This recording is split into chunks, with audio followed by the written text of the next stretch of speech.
Lovely people, this is Kingdom Economic Forum, a forum that has been set up to critically assess the development agenda of the nation, come out with alternative solutions that will help Ghana and, for that matter, Africa become what God has destined it to be. This program has been run in collaboration with the New African Concept, a wonderful NGO that is doing great, enlightening youth and the upcoming leaders in our country. Today, it is important for us to discuss this topic that we believe has the key and the potential to unlock our innovative and giftings that God has given to us to be able to impact our environment. We are in the rainy season, and it's as if I don't know how to put it, but then with this discussion, we'll be able to put them in the right perspective. We want to look at Ghana and the challenge of systemic thinking. Ghana and the challenge of systemic thinking. A case of the floods. We are using the floods in the rainy season as a case in point. But the point is that our biggest problem in this nation is the way we think, systemic thinking. And with me in the studio, and has always been, is Dr. Joshua Oponsafo, the Reverend.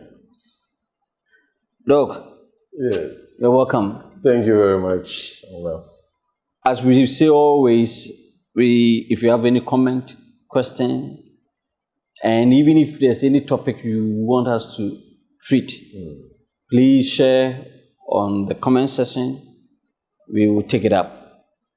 Ghana and the challenge of systemic thinking, a case of the floods. Also, the good book says that as a man thinketh, so is he.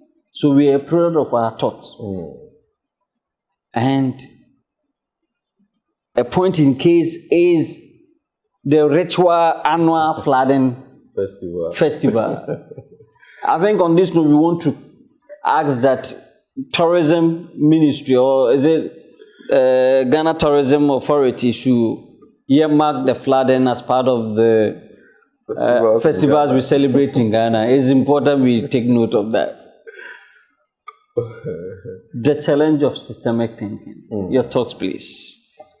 Okay, so once again, we are all warmly welcome, and then we are grateful for this opportunity to still dialogue on matters of national concern and advancement. And is in fact one of our greatest challenges, the challenge of systemic thinking.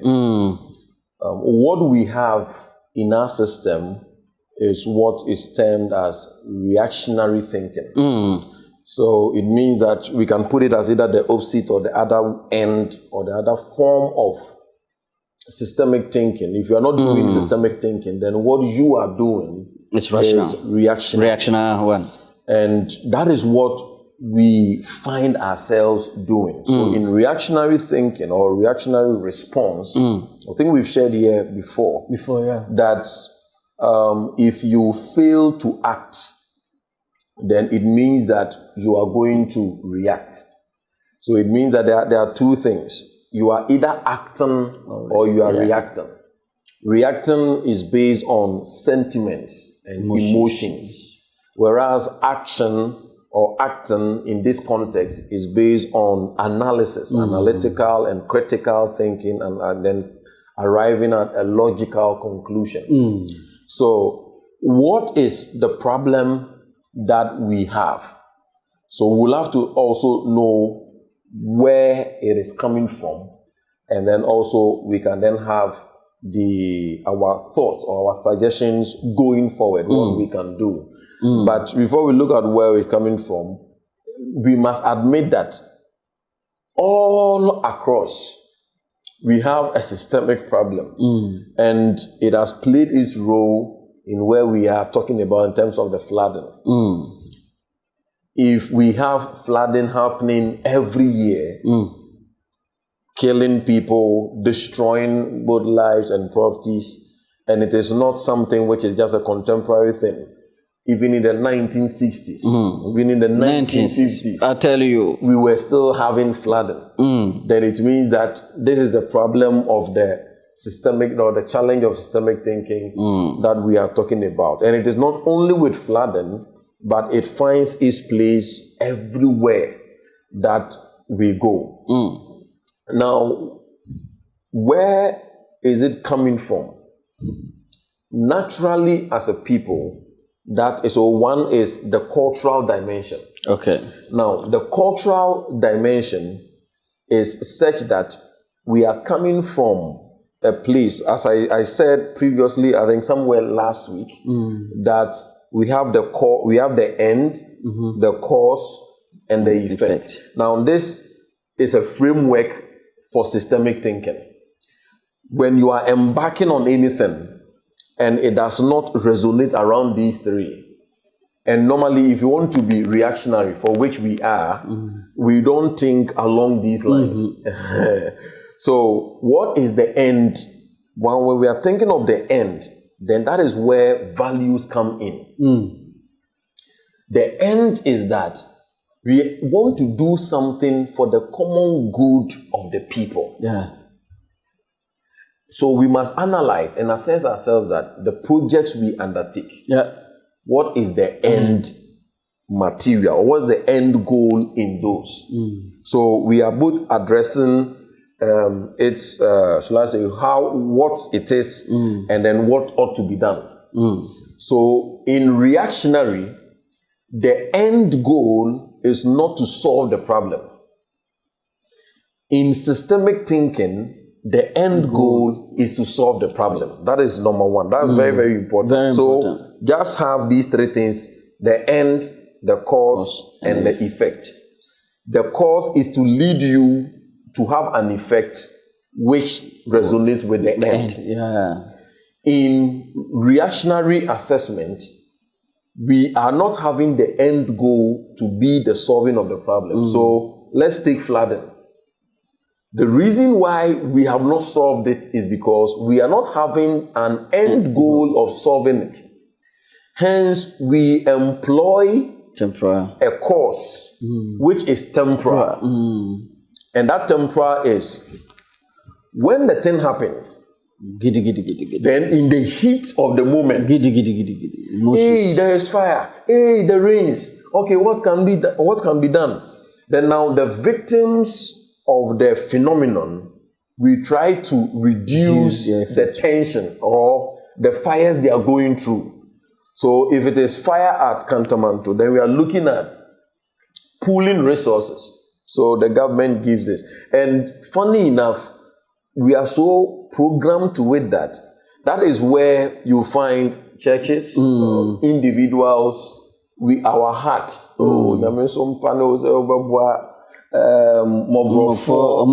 problem. The rains have taken their properties away. The store caught, the car caught, so let us mobilize funds. Sometimes the funds we would have used in helping these people, not solving the problem, in helping these people, and we've helped them for about 10 years. 10 years, so many years. You would normally need less amount to really solve the problem. But because we are not having the end, so those are the three things. So number one, what is the end? Systemic thinking looks at an end of solving the problem so that there is no repetition of the problem. Reactionary thinking looks at addressing the victims of the problem. The symptoms. Yes, the symptoms. So that what can we do to reduce the present pain. immediate fires? The pains. The pains. Painkiller. They use Yes. painkillers. So what can we placate or mollify or reduce the pain? So reactionary thinking is more of an opium Sure. to give it. So that is number one. Number two, now you come to the cause. Because the template of systemic thinking is looking at solving the problem for the common good of the people. And reactionary thinking is looking at reducing the symptoms in the heat of the moment. The cause vary.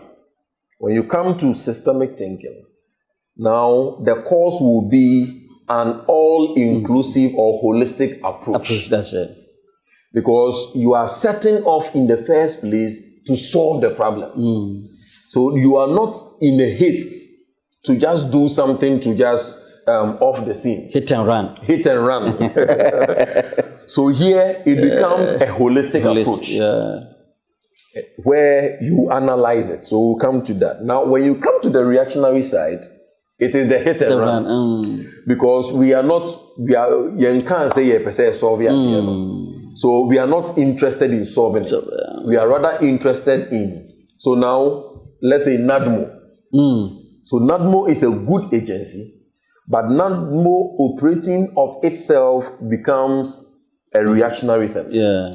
So we are waiting for the rains to come, so that those who will become victims of the flood, We give them mattresses. we give them mattresses.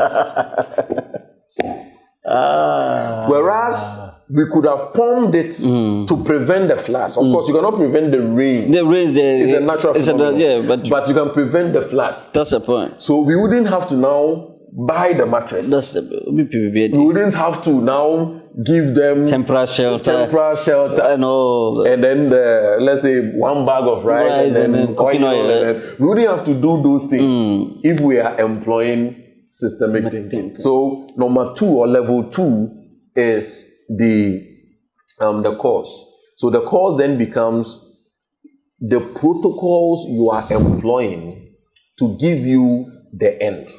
And here, the protocols we are employing when you are reactionary, you are looking at symptomatic reliefs. Whereas systemic approach is looking at a holistic approach that solves the problem. We'll revisit the cause. That is where we want to stay. But finally is the effect. The effect is the natural consequence of the cause. So we say the cause and effect. So we said that you cannot eat your cake and have it. You cannot give symptomatic reliefs and be expecting that the problem will be solved. So your annual symptomatic relief to the problem does not solve it. So you are going to get the effect. That's what we call the logical conclusion. Some way, somehow, we are also a special group of people. Because whilst we are giving symptomatic relief, either by miracle or by prayer or by whatever means, we are expecting that permanent solution. the symptomatic relief will solve the problem. So that if next year the rains come again, We are surprised. we are We are surprised. oh, we are a special, we are a unique group of people. We are surprised that. So that's I thought we were doing something about it last year. My friend, what you were doing about it was symptomatic, not to address it. You should therefore not be surprised. This thing should be taught as a whole lesson all across, from kindergarten through to the even PhD level. Yeah, you're right. And even in community engagement. Yeah. It is serious. Systematic. If you see that as a nation we've gone to IMF 17 times, then you are seeing what I'm talking about. So this problem is everywhere. It's everywhere. Every place that you go. Every place that you go. Then finally, as we said, we have the effect. So the effect becomes the logical conclusion or the natural consequence of the cause that we employed. So now, maybe a word or two from you, then we look at the cause itself. That is, how do you do systemic thinking and how do you do reactionary thinking? And then if you use reactionary thinking, you'll get reactionary results or effect. And that's what we've always been getting. If you do systemic thinking, then you'll get the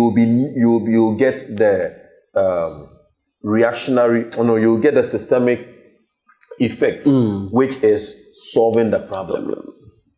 Wow, this is very interesting. Our problem is our thought process. We, unfortunately, excuse my language, we are not thinking. We are behaving like the lowest level of creation. Yes. Animalistic tendencies. Instinct, emotions are taking better part of our lives. And the core dog is making, I want to add my voice, that the systemic thinking has to be taught at all levels, in the church, in the mosques, in the schools, everywhere. We are all victims in our educational system, have not been able to address this. We have not been able to do that. And it's affecting our marriages, affecting every sector in wherever we find yourself. We want shortcut. Yes. We want solution. We want it now. Instant gratification. That's why we don't even invest for the long term. That's why we are practicing lotto policy. Policies are short-term policies that has no eternal and permanent values for the next generation. I pray that we come to ourselves. And what we are discussing is very sad. This flat. And thankfully, in our part of the world, we have only 2 seasons. In our country, when the sun is on, we have problems. When it's raining, we have problems. What should God do to us? Raining season and then sunny, whatever. We haven't prepared for any of them. When the sun is on, it is on. We don't tap it for anything. What prevents us to have a walkway where it is covered with solar panels? That on our street, maybe where the pedestrians walk, we have solar panel all across to generate power, at the same time provide shade for our people. Even in the rainy season, they can still walk under. What? Our engineers, our technocrats, our politicians, our pastors, imams, the chiefs, we need to come to this level where we think to solve a problem. No. Yes. The case of the floods. Having identified the cause and the effect and the whatever, what must we do? I have some few questions. Why does Ghana keep facing the same flooding problems year after year? Even though you have said it, but it's important we find why. Is poor urban planning or weak enforcement of regulation the bigger issue? How effective have recent government intervention, dredging, drainage programs, projects here and there? How does corruption in public works contract worsen the flooding crisis? You know, I was told that they gave this Odo during the MPP government for a company to dredge. The question is, we didn't see it happening. Funds have been allocated. Funds, they've been paid. They've been paid. John chapter 2. We have a lot of work to do.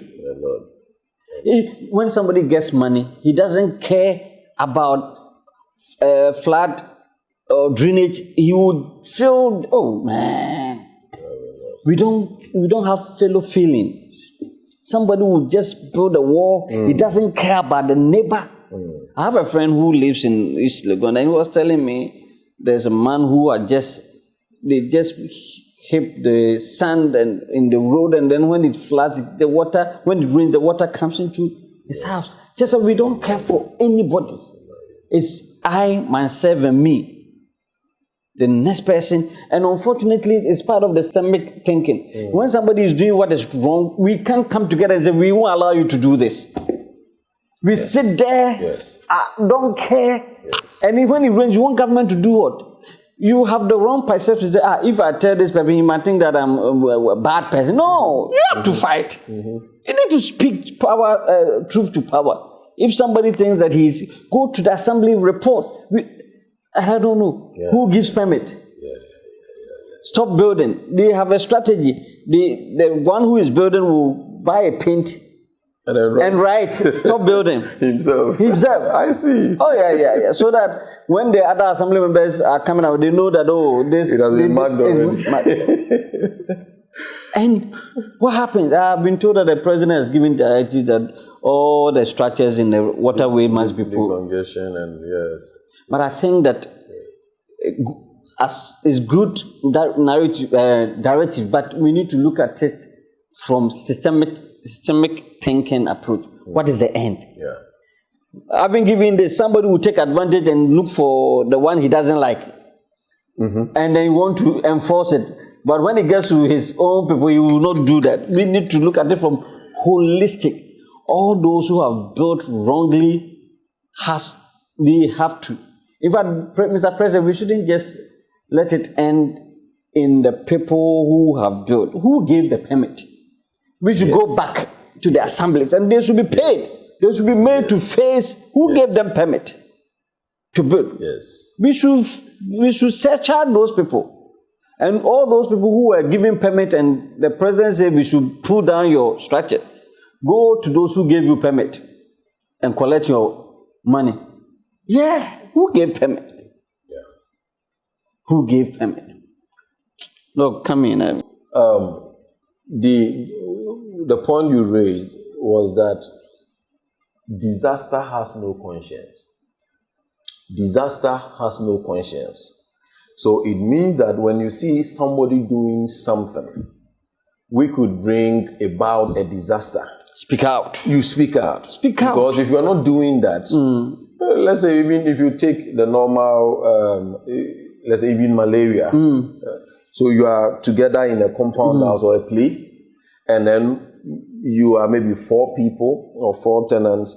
One person keeps on making the place dirty. You don't just come, park your car, you are living in isolation. Now you just enter your room. Where? So when this tenant keeps throwing dirty water on the compound and then all that, rains come, there is water being choked around the place. At the end of the day, when it starts breeding mosquitoes, the mosquito does not select. No, it doesn't need the visa. one who caused it. It doesn't need visa to come to your room. And even the sad thing is that sometimes the mosquitoes can even come to your place the more, yeah. than the one who Yeah. Maybe the one who caused it may not be having children. No. You may be married with children, and now you'll be paying extra. So disaster has no conscience. Disaster has no conscience. So now, as I was saying, maybe we'll look a bit on the cause. The aspect which the seriousness of this issue is overwhelming. It's overwhelming. It is into every aspect of our system. Now, let's take, for instance, the oral. Yeah. What is the end goal? What's the end goal? Okay, so the assumption here is that, yes, people might have siphoned state money. Yeah. Wanton dissipation of state funds for their parochial interest against the law. So we must move against it. Perfect. Sure. Now, what is our approach towards it? Okay, we set up oral, and then we start engaging them or whatever prosecution process, and then we go. Now, when you see this running, it is part of the systemic defect that we are talking about. Yes, oral must run. Anyone who is found culpable must face the tune of punishment. But before, or as not before, but as part of the running of the oral, we must have that comprehensive assessment that what is the end goal? What's the end goal? Is the end goal just chasing after people who we think have squandered money? Or the end goal is to deal with corruption? Now, if the end goal is to deal with corruption, then you realize that oral then becomes just one of the many things that ought to be done. And a case in point or a typical example is just like you were talking about that. Now, if we have a system where, okay, we are talking of oral, but before most of these things were cleared, or even I think I was making mention of the other time of this national service issue that came up. So this national service, you realize that, yes, they said that ghost names and then all that. But there is also parliamentary committee that has oversight over them. The question is, so our focus should not just be about the CEO and the deputy CEO, but we have to look at all the chain of command. That's the point. The role they play. The role they played. Why did it skip you? What efforts did you put in curbing it? That's it. So the reactionary approach is, it is this person is the face. Then we target the person. And nothing happens. And then nothing happens. Even if we end up imprisoning or punishing the person, the loopholes in the narrative that gave the person the opportunity to do it is still intact. Wow. Look, I think you've raised a very important statement that we need to treat next week. Great. Using systemic thinking in this oral thing, in corruption. I think let's look at it. That's what I'm saying. Its seriousness is overwhelming. In fact, next week, let's look at it in details. Great. As far as corruption in our nation is concerned, and that will help. I think you agree with me that we need to spend more time in discussing this problem. Our problem in this nation has to do with the way we think. Certainly. And it's in line with the good book. As a man thinketh, so is he. Not as a man prayeth. Your thinking is critical. Prayer has a role to play. In fact, technically, prayer is supposed to help us to think right. Exactly. So if you are not thinking right, we have to even question the kind of prayers we are praying. We are not praying right. We are not praying right. So we want to continue this discussion next week. How we can use systemic thinking to prevent corruption and perceive corruption issues in our country. And that's what we will do next week. Thank you once again. We appreciate your time. God bless you. If you have any question, comment, any contribution, please go to the comment section, send it. Any question you want us, topic you want us to treat, please go ahead and do so. This has been Kingdom Economic Forum. My name, Berima Champon Sapon II, with Dr. Joshua Opon Safo, the Reverend. God bless you until we meet again. Bye-bye. Bye.